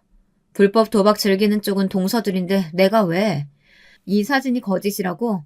전화 한 통이면 사실 확인 가능한데 전화해볼까? 저는 검사인 남동생을 통해 확인이 이미 끝났다고 말하며 안 그래도 곧 두 사람을 검찰에서 찾으러 올 거라고 말했어요. 그제야 이것이 단순한 문제가 아니라는 자각이 들었는지 두 사람의 얼굴은 하얗게 질렸죠. 저는 자수라도 하지 그러냐고 말하며 그런 동서들을 쫓아냈어요. 저의 마지막 충고나 다름없었던 말조차도 두 사람은 듣지 않았어요. 결국 어떻게 되었냐고요? 당연히 잡혀 들어갔죠. 두 동서는 도박판에 몇 번 참석하지 않아서 간단한 조사만으로 끝났다고 하는데 그게 어디 쉬운 말이겠어요. 당연히 서방님들은 눈이 뒤집혔죠. 이혼 소송부터 시작해서 위자료 청구까지 아주 재판장에 부지런히 출석 도장을 찍어야만 했습니다. 꽤나 오래 걸릴 것 같았던 이 소등은 바람같이 정리되었어요. 아무래도 시아버지께서 손을 쓰신 모양이었죠. 좋은 일도 아닌데 빨리 정리하는 게 좋지 않겠어요. 그 일이 있고 약 1년의 시간이 흘렀네요.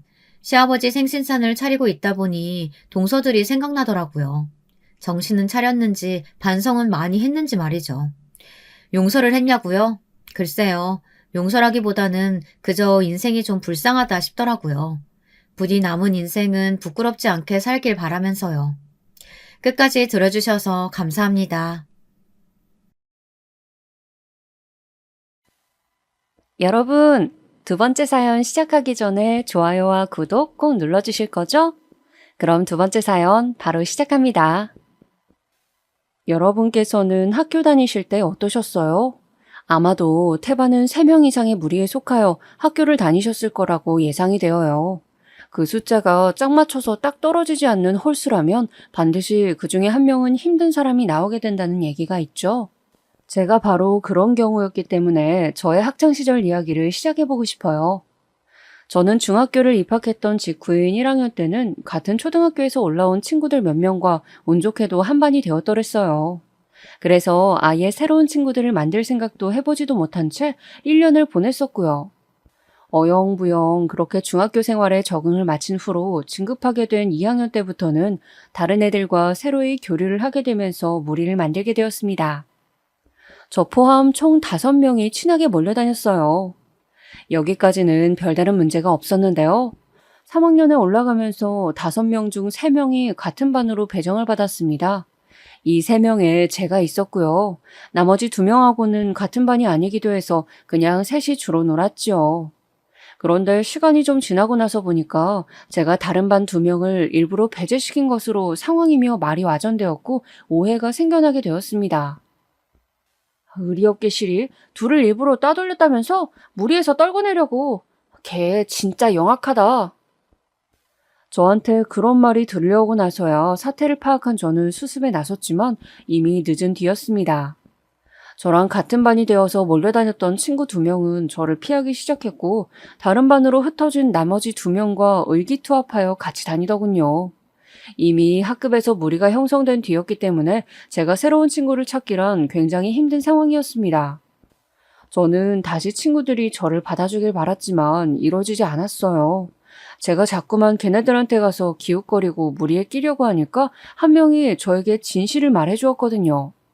알고 보니까 제가 걔네들 중 어떤 한 명에게 크게 밉보였기 때문에 무리해서 왕따를 당하게 된 거라고 했습니다. 걔가 오래 짝사랑하고 있었던 어떤 고등학생 오빠를 제가 따로 만난 것이 그 원인이라고 하였어요. 저는 그 오빠에게 아무런 감정도 없었고 다만 아는 인맥이 넓어지면 좋겠다는 생각만 가지고 저를 따로 시내에서 만나고 싶다는 그 요청을 한번 들어주었던 것 뿐이었습니다. 그런데 그것 때문에 질투를 사서 무리해서 완전히 튕겨나오게 될 줄은 몰랐던 것이죠. 그렇게 될 줄 알았더라면 그 오빠 쪽은 아예 거들떠도 안 봤을 거예요. 한창 감수성이 예민하던 시기였는데 그런 일을 겪은 저는 하늘이 원망스러웠고 학교 가는 게 싫은 것은 물론이고 살기 싫다는 생각까지 들었을 정도였습니다. 제가 친구들이라든지 여러 인간관계에 집착하는 중학생이었던 것은 초등학교 때 겪었던 집안의 안 좋은 일 때문이었던 것 같아요. 왜냐하면 제가 초등학교 5학년이었을 때 저희 집이 폭삭 망했거든요. 그 이전까지만 해도 같은 반 친구들의 형편과 비교해 보았을 때 조금 더 잘 사는 수준이었던 저희 집은 한순간에 거지 수준으로 전락해 버렸습니다. 하루아침에 고층 아파트에서 아주 오래된 작은 빌라로 이사를 가게 되었을 때부터 저는 정신적 충격에서 벗어나지 못했던 것 같아요. 처참해진 것은 비단 경제적 상황뿐만 아니라 부모님의 관계도 마찬가지였습니다. 두 분은 서로에게 날이선 비난을 툭하면 쏟아내셨고 이혼하자는 말은 예사로 꺼내셨으며 너 죽고 나 죽겠다는 식의 언쟁까지 당신들의 자식들이 보는 앞에서 내뱉으셨습니다. 내가 알던 엄마 아빠가 아니야. 우리 집이 왜 이렇게 되었을까? 나는 어쩌면 앞으로 평생을 이렇게 살아야 하는 건가? 초등학교를 졸업하고 중학생으로 올라가던 시기에 저는 그래서 조금도 행복하지 않았습니다. 설레는 마음도 없었어요. 다만 우울하고 긍정적인 기운 따위는 조금도 없는 집구석이 원망스러울 뿐이었죠. 갑작스레 가난해진 것에 대해 현실을 비판하다 못해서 저는 언제부턴가 상황을 회피하고픈 욕구에 사로잡혔습니다. 제가 처한 현실과 제가 꿈꾸는 이상이 너무나도 다르다는 것에 절망을 계속 느꼈다간 하루하루를 살아가지 못할 것 같았거든요. 그래서 중학교에서는 친구들 앞에서 또 선생님들 앞에서 제가 만들어낸 캐릭터대로 가면을 쓰고 살았습니다. 용돈 한 푼 못 받는 가난뱅이 집안의 딸이 아닌 척, 그저 새로 물건을 사는데 크게 흥미가 없는 성격인 척, 입만 열었다 하면 잔소리와 욕만 쏟아내는 부모님을 둔 적이 없는 척, 부모님 두 분 다 일 때문에 바쁘셔서 각종 학교 행사에 못 오시는 척, 부단히도 열심히 꾸며내면서 지냈습니다. 그러면서 마음이 늘 공허하였고 애정을 주고받을 상대를 찾아서 그게 친구이든 누구이든 상관없이 매달렸을 뿐이었습니다. 설마 그게 친구들에게 밉보이는 행동으로 비춰질 줄은 몰랐어요. 오해를 산 덕분에 저는 중학교 3학년의 남은 기간 동안 내내 쓸쓸하고 외로운 시간들을 보내야만 했습니다. 매점에 신상 과자가 나와서 친구들이 다 관심을 가질 때에도 저는 흥미가 없는 척을 하였고 학원 따위는 다니지 못했죠. 그러다 보니까 슬슬 제가 돈이 없어도 너무 없는 집의 자식이라는 것을 같은 반 친구들이 눈치를 채는 모양새였습니다. 차라리 내가 은따여서 다행이다. 가난한 데다가 전혀 화목하지 못한 집구석에서 사는 걸 들키는 것보다야 훨씬 나을지도 몰라. 은따란 은근하게 따돌림 당하는 것이었는데 그때 제 처지가 딱 그랬었네요. 너무나도 심적으로 괴로웠고 빨리 중학교를 졸업해서 고등학교에 진학하는 때만을 손꼽아 기다렸습니다. 공학이 아니라 여고에 진학할 생각이었어요. 남자 때문에 오해를 받는 게 질색이기도 하였고 여자들끼리 있는 분위기라면 훨씬 나을 것 같다는 짐작을 했었기 때문입니다. 저는 저를 보면서 비웃거나 괄시를 보내는 친구들의 행태를 애써 모른 척하면서 중학교의 마지막 시간을 보냈습니다. 한때는 저랑 정말 친하게 지냈던 친구들이었는데 우정이란 참 덧없다는 생각을 했었네요. 대망의 고등학교에 올라가서는 같은 반에서 친해진 새로운 친구에게 저의 이런저런 이야기를 다 해주었습니다. 너무나도 친한 친구의 존재가 필요했고 또 그리웠기에 조금 가까워지자마자 저는 꽤나 성급하게 제 안에 있던 이야기들을 그 친구한테 전부 꺼내 보였던 거예요. 그랬는데 이 친구로부터 배신을 당했습니다. 1학기는 어영부영 지나갔고 2학기 때부터였어요. 항상 저랑 같이 다녔던 이 친구가 저를 슬금슬금 피하더군요. 그리고 같은 반 친구들도 저를 은근하게 무시하기 시작했습니다. 알고 보니까 이 친구가 제가 말했던 저희 집안 이야기를 다 퍼뜨렸던 것이에요. 제가 지독히도 가난한 집에서 살고 있다는 것, 집안 환경은 아주 개판이고 희망의 불씨라고는 피울 의욕조차 보이지 않는 부모 밑에서 하루하루 죽지도 못해서 살아가고 있다는 얘기를 이 친구가 다 떠들어댄 후였습니다. 저는 사실 이 친구로부터 동정을 받고 싶었고 관심을 끌고 싶었거든요. 그래서 자극적인 양념을 쳐서 제 이야기를 생동감 넘치게 이 친구한테 전해주었던 것이었어요. 이 친구가 제 이야기를 들으면서 호응을 보내주는 게 좋기도 했었고요. 그런데 저의 모든 이야기는 이 친구가 반 친구들로부터 호감을 얻어내기 위해 떠들어대는 즐거운 이야기 보따리 속의 일화로 전락하고 말았습니다. 저는 대책 없는 집구석에서 약간의 정신 이상까지 앓고 있으며 천하의 불효자식이기까지 한 것으로 낙인이 찍혀버렸고 반 친구들이 기피하는 대상으로 되어버렸어요. 제가 경각심 없이 떠들어댔던 제 아내 이야기가 이런 부메랑으로 돌아올 줄은 상상도 못했었습니다. 상대방에게 나의 약한 부분을 내어 보이면 그것이 나의 약점이 될 수도 있다는 것, 이 사실을 성인이 되고 나서 또 이후에 사회생활을 하면서부터는 더욱 깨닫게 되었습니다. 그러나 학창시절에는 제가 워낙 이런 방면으로 미숙하여서 무지했던 것이죠. 크게 마음의 상처를 입은 저는 점점 더 의기소침해져만 갔고 친구들과 어울려서 보내는 학교 생활이 어느새 까마득한 옛일로까지 느껴지게 되었습니다. 은근하게 따돌림을 당한 상태로 저는 반격 한번 해보지 못한 채 2학년이 되었어요. 별로 같은 반이 되고 싶지 않았던 애들이 2학년 때 같은 반이 되었네. 올해도 망했구나.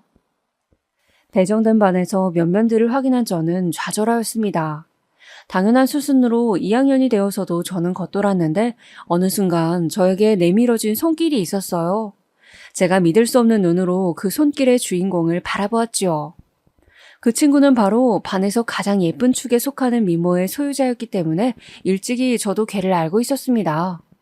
그래서 제가 이 친구를 세윤이라고 칭할게요. 세윤이는 키도 큰 편이었고 얼굴도 예쁘장한 데다가 자기만의 분위기가 확연히 있는 친구였는데 얘도 1학년 때 일이 좀 있었나 보더라고요. 2학년으로 올라오기 전에 반 친구들하고 사소한 사건들이 있었고 그것 때문에 원래 함께 놀았던 무리에서 튕겨져 나온 상태였다고 하였습니다. 그런데 저랑은 달리 세윤이는 외모가 워낙 괜찮다 보니까 저처럼 아예 따돌림 당하는 느낌은 아니었고 얘랑 친해지고 싶어하는 애들이 항상 있는 정도였죠. 저는 2학년이 된 이후로 1학년 때보다 더욱 힘들어하고 있던 와중이었습니다. 특히나 점심시간이 가장 괴롭고 서러웠고요. 다른 친구들하고 어울리고 싶어서 애써 근처에 다가가 웃으면서 그네들의 비위를 맞추려고 전전긍긍하는 제 자신의 모습이 너무 초라해서 견딜 수가 없었죠. 어느 날은 저를 두고 반 친구 몇 명이 화장실에서 떠드는 이야기를 우연히 듣기도 했었던걸요. 어떻게든 우리한테 끼고 싶어서 좀 아까 안달 부리는 거 봤어? 웃기더라. 그렇게 노력하는 것만은 가상하다고 봐. 생긴 거랑 행동하는 게 어쩜 그렇게까지 가난해 보일까? 걔는 진짜 빈티가 너무 나서 옆에 이게 쪽팔릴 정도야. 집이 못 살아도 별로 티 안 나는 애들도 있던데 걔는 왜 그렇게 티가 날까? 그런 대화를 엿듣고 나서도 그 앞에 나서기는커녕 못 들은 척 행동해야만 하는 제 자신이 부끄러웠습니다. 솔직히 죽고 싶다는 충동도 몇 번 느꼈었어요. 학교를 그만 다니고 싶다는 생각을 했던 건 그보다도 더 많이 수십 차례 품었었고요. 그런데 딱 그랬던 제 앞에 나타나서 먼저 손을 내밀어준 사람이 바로 세윤이란 친구였던 것입니다. 야, 너 혹시 밥 같이 먹을 사람 없으면 오늘부터 나랑 같이 먹을래? 저한테 세윤이가 그렇게 물어왔을 때 저는 심장이 터질 것만 같다 못해서 제가 꿈을 꾸는 건가 환청을 듣는 것인가 싶었을 정도였어요. 어떻게 그 순간에 저한테 이런 선의가 내밀어질 수 있었을까요? 저랑 똑같이 반에서 겉돌기는 했지만 예쁜 외모에다가 성격까지 쿨하고 어딘가 함부로 대할 수 없는 분위기를 풍겨대는 세윤이는 위치가 달랐습니다. 저는 얼떨결에 세윤이와 다니게 되었는데 세윤이는 저랑 식사 시간을 같이 보내주었을 뿐더러 점차 쉬는 시간에도 함께 있어 주었습니다. 저는 점점 학교 생활이 좋아졌으며 다른 친구들의 동향을 살피며 누나를 굴려대는 횟수를 줄이는 대신에 밝은 미소를 짓게 되었습니다. 세윤이와 이런저런 대화를 하면서 서로에 대해 알 수도 있었고요. 그러던 어느 날 저희 반에서 부실장을 맡고 있었던 애가 세윤이한테 이렇게 말하는 소리를 제가 들어버렸습니다. 세윤아, 너 왜 자꾸 걔랑 놀아? 걔가 불쌍해서 그러는 건 알겠는데 별로 안 그랬으면 좋겠어. 너 걔랑 있으면 진짜 없어 보여. 걔 가정환경 구질한 거 너도 들어서 알지 않아? 모두가 어울리기 싫어하는 구질하고 음울한 가난뱅이랑 왜 놀아주냐는 것이었어요. 그것을 들어버린 저는 순간적인 분노와 함께 두려운 마음이 솟아났어요. 세윤이가 그 말에 동조하면 어쩌나 싶어서요. 그런데 부실장이 떠들어대는 말소리를 한참 듣고 있던 세윤이가 갑자기 코웃음을 크게 치더니 이렇게 말을 하는 것입니다. 이게 되게 웃기는 애네? 야, 내 마음이야. 내가 누구랑 다니든 네가 뭔 상관인데? 네가 뭐 내 엄마라도 돼? 그러자 부실장이 말문이 막혀서는 아무 대답도 못하였죠. 조금 있다가 슬쩍 봤더니 부실장이 입을 꾹 다물고는 얼굴이 조금 빨개져 있었습니다. 저는 자기 소신대로 할 말 다 하고 마음 가는 대로 행동하는 세윤이가 정말 멋있다고 생각했어요. 저는 중학교 때부터 교우 관계에 어려움을 겪기 시작하면서 그 후유증으로 계속 허덕이고만 있었고 자꾸만 소심해져만 가고 있었는데 세윤이는 남의 시선이나 평가에 굴하지 않고 당당하게 군다는 것이 정말 놀랍기도 하였습니다. 저랑 동갑 친구인데 어쩜 그렇게 성숙할 수 있었나 싶어요. 그렇다고 세윤이가 아주 유복한 집안이라거나 공부를 잘하거나 그런 것도 아니었거든요. 나한테 세윤이 같은 멋진 친구가 생겨서 정말 다행이다. 세윤이가 아니었으면 나는 진짜 학교 관두고 싶어서 어쩔 줄 몰랐을 거야. 저는 세윤이와 점점 더 가까워졌고 갑작스럽게 가세가 기울어 그 후로 시리에 빠져 지내는 저희 집에 못지않은 가정사가 세윤이한테도 있다는 것을 알게 되었습니다. 알고 보니까 세윤이는 재혼 가정에서 자라난 아이였더군요. 그것도 세윤이의 모친께서 불륜을 저지르셨는데 애꿎은 부친만 어쩌다 보니 이혼을 당하시게 되었고 세윤이는 자신의 의견 한번 내어보지 못한 채 모친과 살게 되었다고 하는 겁니다. 모친께서 재혼하신 세윤이의 새아버지는 질적으로 별로 좋은 분이 아니라고 하였어요. 그래서 세윤이는 집에 마음을 못 붙인 채로 계속 지내고 있는 상태라고 했습니다. 나는 고등학교 졸업만 하면 이 망할 집구석부터 떠나버릴 거야. 대학 가고 나서는 자유로운 내 세상일 테니까. 세윤이가 저한테 그렇게 말을 하였을 때 저는 거의 처음으로 대학 진학에 대해 진지하게 생각을 해보았더랍니다.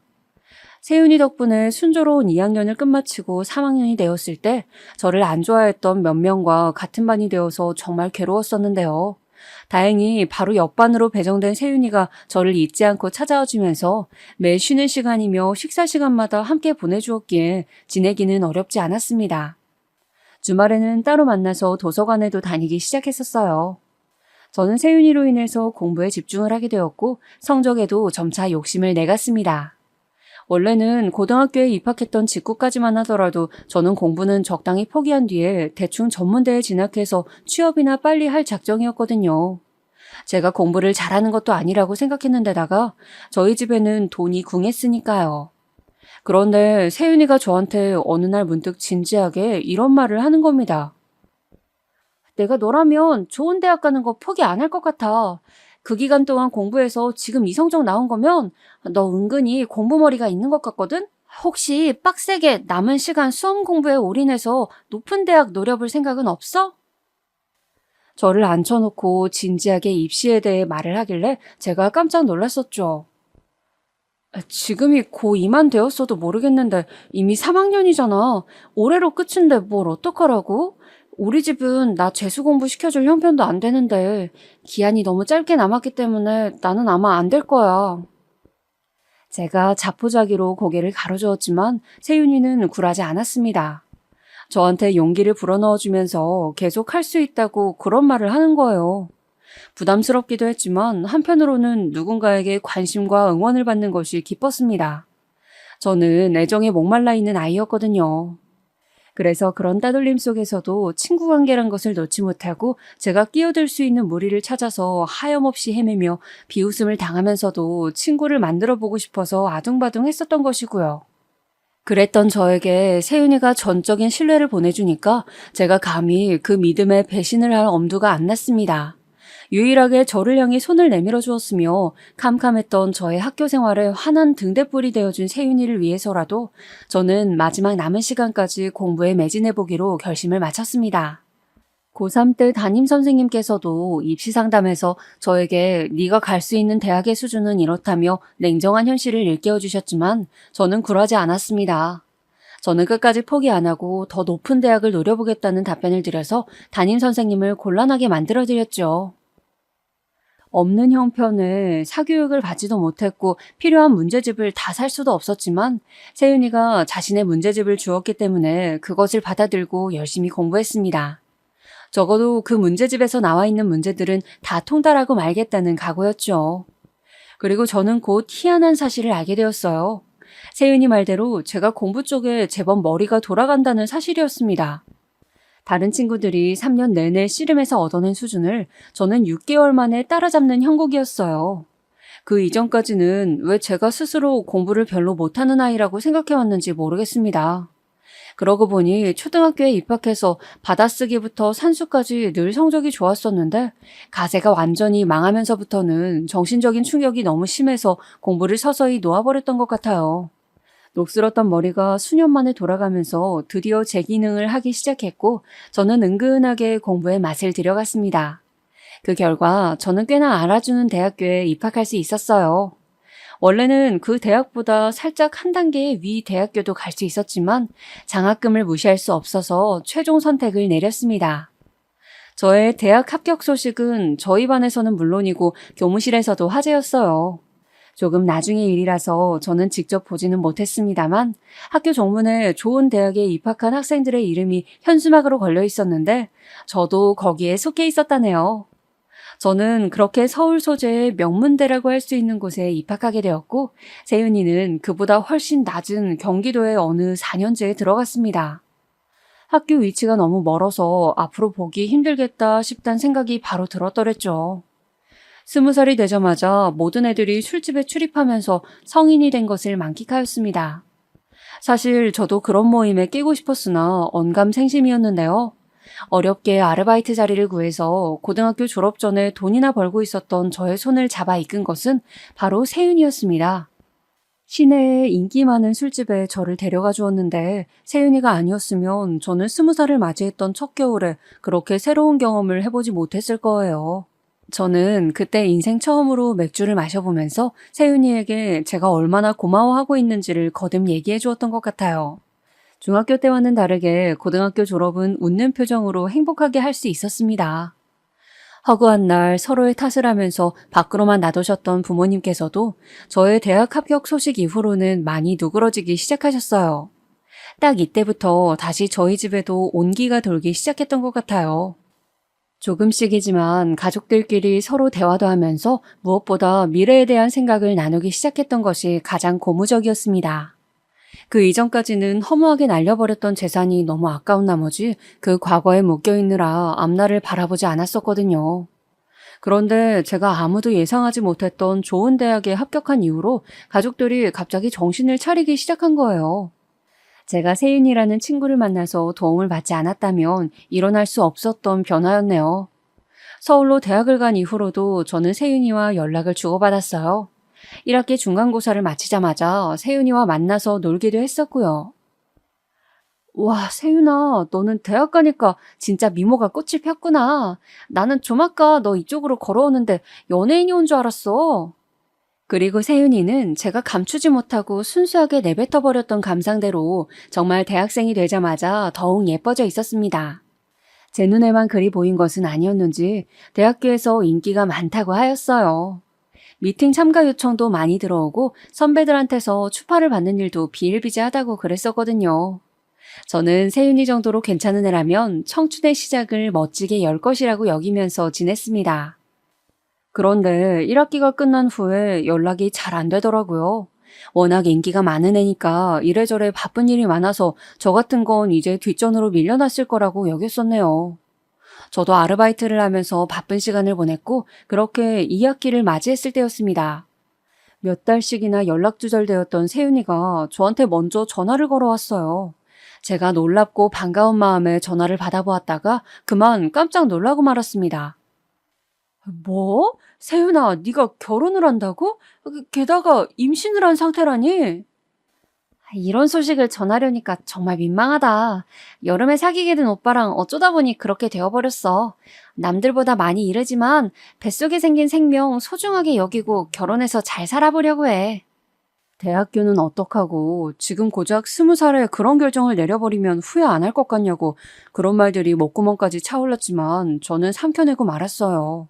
왜냐하면 저는 세윤이가 얼마나 온전한 가정의 형태에 대한 결핍이 심한지 알고 있었기 때문입니다. 고등학교를 졸업한 이후로 세윤이는 자기 부모님과 거의 연락도 안 하면서 지내고 있었고요. 그런 세윤이의 결핍을 건드린 남자가 등장했던 것이죠. 상대는 세윤이보다 6살이나 많은 남자라고 하였습니다. 이제 대학 졸업을 앞두고 있고 내년에는 바로 취업할 거라나 뭐라나. 그런 얘기가 들려왔는데 상대 측의 집안이 경제적으로 별로라는 사실에 이미 걱정을 가득 안았던 저였기에 그저 한숨만 나왔었네요. 세윤이는 조용히 혼인신고를 마치고 그 남자와 부부가 되어서 살았습니다. 21살에 출산을 해서 애엄마가 되었고요. 다시 학교로 반드시 복학할 거라고 했었지만 결국은 대학교 중퇴로 최저학력을 남기게 되었습니다. 별로 좋지 않은 형편의 아기를 키우면서 이제 막 취업해서 낮은 초봉을 받고 있는 남편을 내조하면서 어떻게 대학교에 다시 돌아갈 엄두가 났겠어요. 저는 세윤이의 상황을 10분 이해하면서도 참 안타까웠습니다. 제 안에 박혀있는 세윤이의 이미지에 따르자면 이것보다 훨씬 더 나은 20대를 살아갈 수 있는 사람이었기 때문이에요. 아쉬운 마음을 뒤로한 채 저는 학점 관리에 매진하면서 대학 생활에 집중하였고 이제 생활의 환경이나 관심사가 완전히 달라진 세윤이랑은 서서히 연락이 드물어졌습니다. 제가 대학에 다니는 동안 공교로울 만큼 신기하게도 저희 집 형편이 좀 나아졌어요. 그래서 저는 대학 졸업 직전에 외국을 다녀올 용기도 낼 수 있었습니다. 저의 성격은 많이 달라져 있었어요. 꽤 활발하고 외향적으로 바뀌어갔죠. 대학에서 만난 인연들이 저와 잘 맞았던 게 유효하였네요. 저는 짧게 외국을 다녀온 후에 바로 졸업을 하였고 인턴으로 회사에 들어가서 경력을 쌓았습니다. 이것을 발판으로 취업한 회사에서 운이 좋게도 괜찮은 직속 선배들을 만났어요. 덕분에 이런저런 인생 상담도 받을 수 있었고요. 저의 짧은 연애담을 접한 선배들은 하나같이 저한테 남자 보는 눈이 더럽게 없다 하면서 혀를 내둘렀습니다. 어쩜 그렇게 똥차만 만나고 다녔냐면서 이제는 어엿한 정규직 직장인이 되었으니 근사한 벤츠를 만나보라고 성하였죠. 그러다가 어느 날 어떤 선배 한 분께서 저에게 본인의 지인을 소개시켜 주셨어요. 저는 이 지인분과 사귀게 되지는 않았지만 대화가 잘 통해서 그냥저냥 연락을 이어가는 사이로 유지하고 있었는데 바로 이 지인분의 친한 동생과 어쩌다 보니 자리에서 만나게 되었습니다. 그리고 이 친한 동생과 사귀게 되어서 시간이 흐른 뒤에 결혼까지 하게 되었네요. 그러니까 제가 남편을 만난 것은 꽤나 얼떨결이었고 지극히 우연에 가까웠어요. 하지만 만날 인연은 어떻게든 만나게 되고 만다는 말처럼 저희 두 사람은 그런 식으로나마 마주치게 되어서 부부의 연을 맺게 되었습니다. 제 나이 딱 30에 첫 아들을 낳아서 저는 엄마가 되었죠. 그리고 바로 그 해에 제 친구 세윤이는 이혼을 하였습니다. 결혼한 지 꼭 10년 만에 이혼을 한 세윤이는 많이 지쳐 보이는 모습이었습니다. 이혼은 원활한 합의 이혼이었다기보다는 진흙탕에 빠진 개싸움이었다고 하였으며 그 과정에서 음해를 당한 세윤이는 자기 딸마저 전 남편에게 빼앗겼다고 하더군요. 정신없이 서툰 육아를 하고 있었던 저는 세윤이의 소식에 깜짝 놀랄 수밖에 없었고요. 하지만 제 일상이 벅차서 코가 석자였던 시기였기 때문에 애석하게도 세윤이에게 세심한 신경까지는 못 써주었습니다. 세윤이는 이혼을 겪은 후에 정신적으로 너무 힘들어서 경제생활을 못하고 산 모양이었습니다. 하늘도 무심하시지 하필이면 세윤이가 자기 친자매처럼 지냈던 사촌 언니를 이 시기에 교통사고로 잃기까지 했어요. 저도 그 세윤이의 사촌 언니를 한번 본 적이 있었기 때문에 뒤늦게 이 비보를 접하고 크게 충격을 받았습니다. 그 사촌 언니는 아직 결혼 전이었고 집안에 잘하는 효녀였으며 정말 성실한 사람이었거든요. 모처럼 돈을 모아서 시간을 내서 해외여행을 나갔다가 그 여행지에서 교통사고를 당하는 바람에 비명행사하였습니다. 머나먼 타국에서 갑작스레 세상을 떠났으니 세윤이가 큰 상실감을 떠안았어요. 한동안 피폐하게 지내던 세윤이는 어느 날 저한테 연락을 하기에 이르렀습니다. 저에게 연락을 하기 전에 수십 번도 더 고민을 했었다네요. 그만큼 어려운 심정을 안고 있었던 거겠죠. 내가 정말로 이런 부탁하기 미안한데 염치 없게 손 벌릴 사람이 지금 나한텐 너밖에 없어서 그래. 혹시 돈 좀 빌릴 수 있을까? 세윤아, 안 그래도 요즘 네 생각이 많이 났었어. 혹시 무슨 일로 돈이 필요한 건지 자세히 말을 해줄 수는 없고 얼마가 필요한 거야?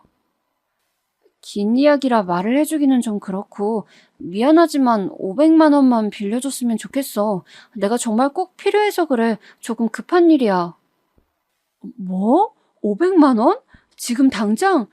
나도 지금 통장에 현금 500이 있는지는 확인을 해봐야 할 것 같은데.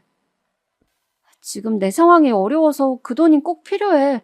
내가 꼭 갚을게. 무슨 일이 있어도 갚을 테니까 나 좀 도와주라. 현금으로 500만 원이라니 예상보다 큰 금액이었습니다. 저는 그때 막 둘째 딸을 출산하고 난 뒤였어요. 돈 들어갈 곳들이 투성이로 널려 있었습니다. 제가 세윤이한테 선뜻 확답을 못 주고 우물쭈물 할 수밖에 없었죠. 저는 세윤이 편으로 아이 장난감이나 고급 브랜드 바디로션 같은 제품들을 몇 번 보낸 적이 있었는데 반면에 저는 세윤이한테서 아무것도 못 받아봤었거든요. 그래서 솔직한 심정으로는 빌려주지 말자 싶었습니다. 세윤이한테는 내일 다시 이야기하자면서 둘러대고 전화를 끊었지만 저는 500만 원씩이나 빌려주는 건 무리라고 생각을 하고 있었어요. 아휴, 지금 세윤이 상황으로는 500만 원을 언제 어느 때에 갚겠노라고 나한테 확실히 약속도 못 해줄 텐데 그 돈을 무턱대고 빌려줘봤자 어떡하겠어. 마음이 불편하였고 어려움에 처한 세윤이가 짠했지만 그렇다고 해서 500만 원이라는 거금을 빌려줄 수 있는 건 아니라고 판단했습니다. 그런데 참 희한하게도 말이죠. 그날따라 저희 아들이 어린이집에서 옆반 친구랑 싸웠다 어쨌다 하는 이야기를 저한테 하는 겁니다.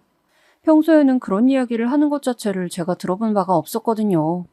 너무 의외이기도 하고 놀랍기도 해서 그 친구랑 왜 싸웠냐고 하니까 별로 이유는 없었고 그냥 어쩌다 보니까 말로 싸우게 돼서 한 대씩 서로를 때리기로 했다고 하는 겁니다. 그러면서 저희 아들이 하는 말이 자기는 내일 어린이집에 안 나갈 거래요. 왜냐고 물으니까 그 친구를 다시 볼 생각을 하면 속에서 겁이 나고 기분이 이상해서 어린이집을 가기 싫다는 겁니다. 저는 저희 아들한테 말도 안 되는 소리 하지 말라면서 그 어린 것을 호되게 타일러버리고 말았네요. 그까진 일 아무것도 아닌데 겨우 그거 가지고 어린이집을 못 가겠다는 때를 지금 몇 시간째 쓰는 건지. 저래가지고 커서 뭐가 되려고 벌써부터 나약하게 구는 거람? 한숨을 내쉬면서 둘째 딸을 재우고 있던 저는 갑자기 강렬한 깨달음을 얻게 되었습니다. 순진무구하게 잠든 딸의 얼굴을 바라보며 저는 그대로 눈시울이 붉어지고 말았어요. 저에게도 이렇게 연약하고 누군가의 보호 없이는 하루도 날 수 없었던 아기 시절이 있었으며 어린 마음에 별것도 아닌 걸로 투정을 부려댔던 유년 시절을 보낸 바 있었고 집안 환경의 변화와 맞물려서 지독한 사춘기를 보내며 학창 시절을 버텨냈던 전적 또한 존재하였습니다. 학창 시절에는 오로지 학교만이 나의 세상이었고 그게 전부였더랬죠. 스마트 시대라고 하는 요즘에는 세상이 꽤 달라졌다지만 학생들에게 학교가 자기의 세상이라는 사실만은 여전하지 않겠어요? 불과 몇 년 전까지만 해도 학교 폭력이나 심한 왕따로 극단적인 선택을 하는 아이들의 뉴스가 종종 보도되고는 하였습니다. 사회에 나온 성인의 관점에서는 학교 따위 그렇게 힘들다면 바로 그만두면 될 일이다. 학교가 인생의 전부인가? 인생을 80년은 좋게 채우고 사는데 고작 10대의 나이에 학교의 일이 뭐라고 세상을 등지기까지 해? 그게 말이나 되는 일이야? 라는 생각이 들 수도 있지만요. 사춘기의 그 나이에는 그게 아니잖아요. 서서히 철이 들어가면서 자기 정체성을 찾는 과정 속에 처음 만나게 되는 사회가 바로 학교인 것입니다. 그러니 학생들에게는 학교가 모든 것일 수밖에요. 특히나 지금처럼 스마트폰이 없었던 시절에는 더욱 그랬던 것 같아요. 마땅한 도피처가 없었고 직접 눈으로 보고 듣고 겪는 좁은 세상 안에서만 살았었죠. 바로 그 시기에 나를 구해주었던 친구, 나에게 손을 내밀어 주었던 나의 유일한 친구가 바로 세윤이었는데. 그런 생각들을 하면서 저는 어느새 눈물을 뚝뚝 흘리고 있었습니다. 만약에 힘든 학교 생활로 심적인 어려움에 처한 자기 자식이 있다면 그리고 500만 원으로 자식의 학교 생활을 구제할 수 있다면 그 돈 안 내놓을 부모가 세상 천지에 어디 있을까요? 빚을 내서라도 500만 원을 내겠죠. 저는 아주 값진 구원을 세윤이로부터 받은 셈이었고 그것은 저로 하여금 더 이상 500만 원을 빌려주는 걸 망설이지 말아야 한다는 생각으로 번져나갔습니다. 저는 조심스레 남편에게 말을 꺼냈어요. 제 여고동창의 사정이 어려우니 500만 원을 빌려주고 싶다면서 말이죠. 제가 진짜 300만 원만 되었어도 제 선에서 혼자 처리하고 남편한테 속으로 죄를 짓고는 말았을 텐데 500만 원이란 금액이 크다 보니까 남편에게 말하지 않고는 이걸 처리할 수가 없었습니다. 나도 세윤 씨라면 몇 번 얘기 들어서 잘 알지. 우리 결혼식 때도 가장 일찍 와줘서 늦게까지 있었던 너랑 가장 친한 동창이잖아. 맞아. 나랑 가장 친밀했던 친구고 지금도 그래. 자주 만나지 못하고 산지 오래되었지만 나한테는 여전히 고마운 친구가 바로 세윤이야. 내가 자기한테 나 학창 시절에 있었던 일을 자세히 말은 못했었는데 아무래도 지금 해줘야 할 것 같네. 세윤이한테 내가 엄청 많은 도움을 받았었거든. 저는 남편에게 저희 친정집이 폭삭 망해서 집안 분위기 개판 나서 계속 힘들게 지냈던 일부터 시작해서 억울하게 학교에서 당하기 시작한 따돌림, 그리고 고등학교에 진학해서 힘들어할 때 세윤이가 손을 내밀어 주었던 것과 어째서 대학 진학에 욕심내게 되었는지까지 다 터놓았습니다. 남편은 저에게서 처음 듣는 제 과거사에 놀란 눈치였지만 대체로 조용히 다 듣고만 있었어요. 생각이 많은 얼굴이 되어서는 고민 좀 해보겠다 그러더니 다음날 출근해서는 회사에서 저한테 연락을 해왔습니다. 세윤이한테 그 돈 빌려주자며 호락의 말을 해왔습니다. 저에게서 그런 이야기까지 다 들어놓고 돈을 빌려주지 말자고 하는 건 자기로서는 도저히 못할 짓이라며 웃더군요. 남편에게 참 고마웠어요. 거듭 남편에게 고맙다는 말을 한 뒤 저는 기쁜 마음으로 세윤이한테 연락을 하였습니다. 오늘 바로 500만 원을 붙여주겠다고 하니까 세윤이가 화들짝 놀라면서 잠시 후에 조금 흐느끼는 목소리를 냈어요.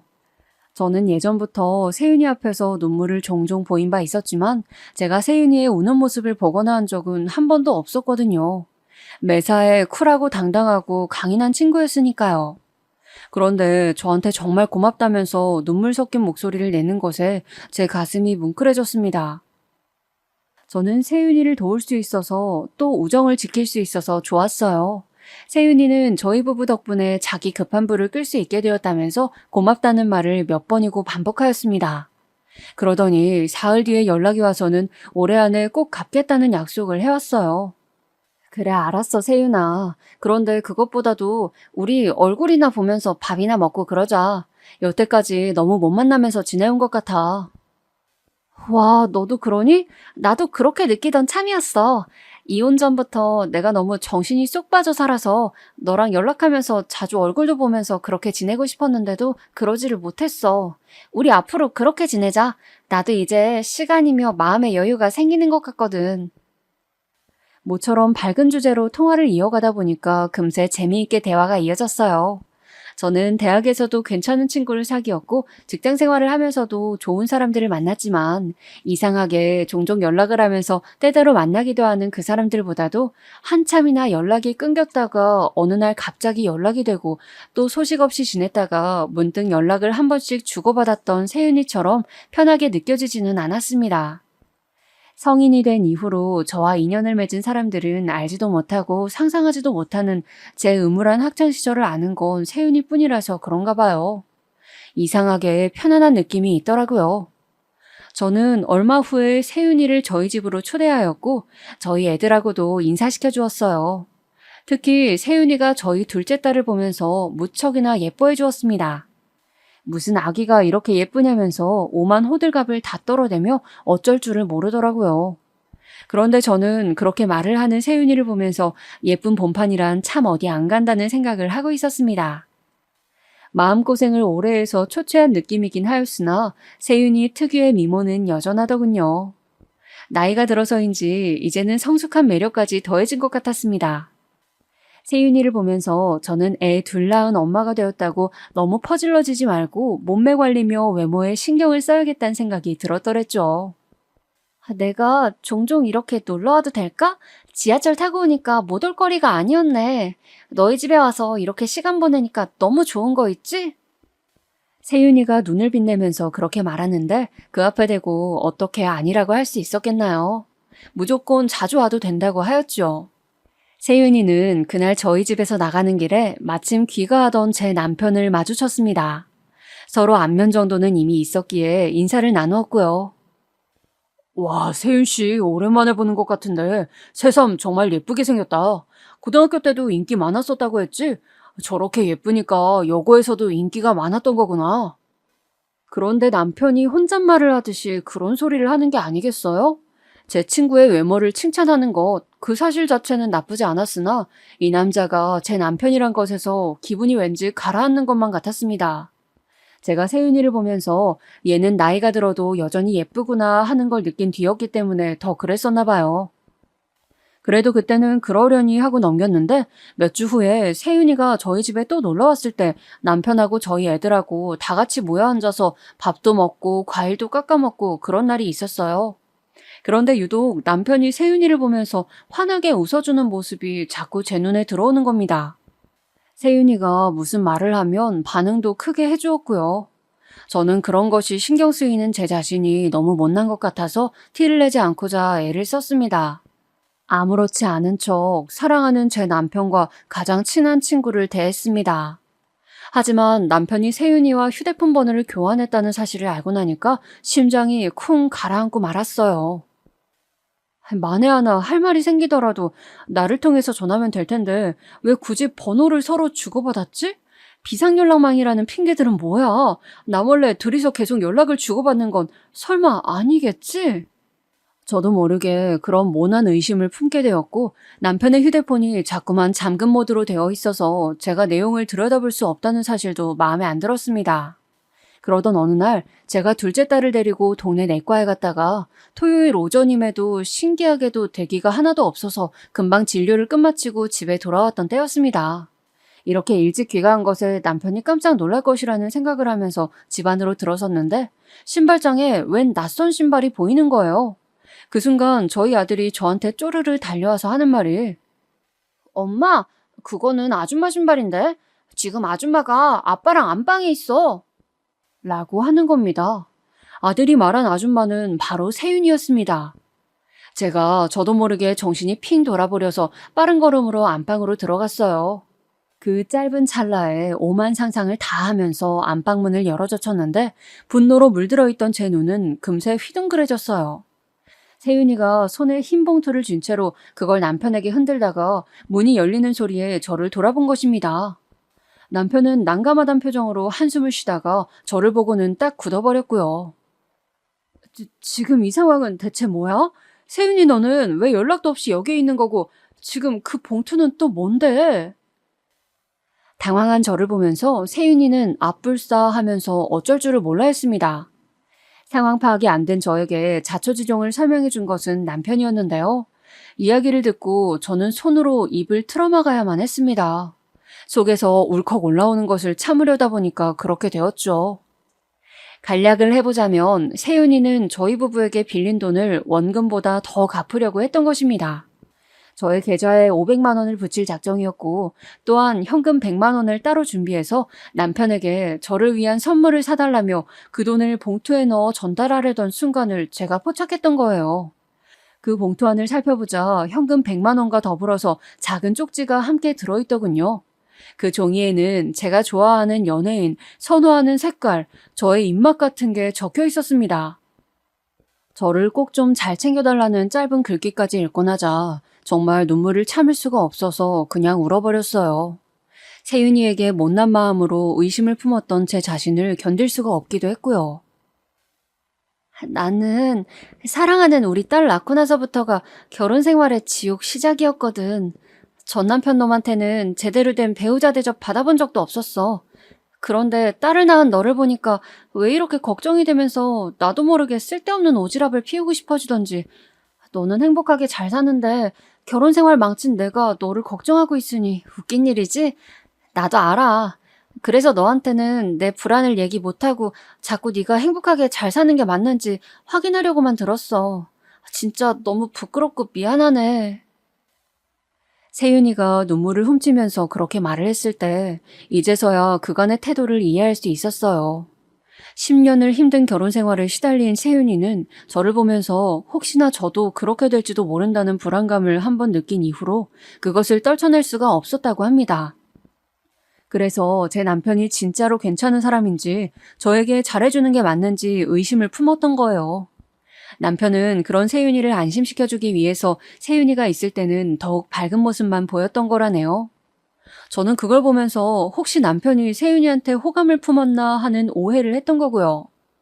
속내를 터놓고 대화를 한 저희들은 서로 간에 품고 있던 의심을 싹 지우기로 하였습니다. 그리고 저는 세윤이가 애를 써서 추가로 마련한 100만 원을 절대로 받을 수 없다며 강하게 고사하였습니다. 당연히 남편의 뜻도 일치했기에 세윤이는 뜻을 굽혀야만 했네요.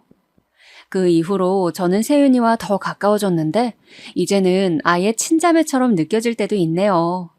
세윤이가 전 남편에게서 자기 딸을 되찾아오려고 아직 애를 쓰는 중인데 제가 그 과정에서 미약하게나마 힘이 되어주고 있고요. 물질적인 것도 제가 아주 홀가분한 마음으로 지원을 해주고 있습니다.